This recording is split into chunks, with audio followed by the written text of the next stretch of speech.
Guys, today is pakikita ko sa inyo kung paano ang pagka-curly ng buhok nang walang gamit na blower o pang mga hit. Ayan. So, pinagtatawanan ako ng husband ko dahil sa itsura ko. So, pag naging successful ito, is pakikita ko kung paano ito gawin.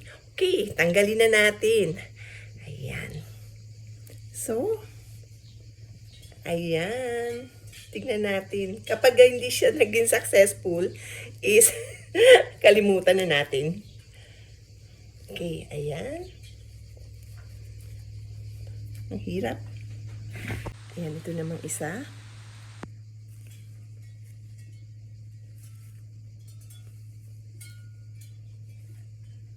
Okay, mukhang successful. 4 to, guys. Yung sa likod naman. Ayan. Ayan. Ayan. So, ito yung ginawa kong pang-hold, yung clumps. Ayan. So, ito, natanggal. So, ayan yung ating curly hair. Ayan. So, ayan, diba? Maganda naman ang naging resulta. So, next time is pakikita ko kung paano ko ginawa. Ayan. O, diba? Ayan, o. Diba? Ang ganda.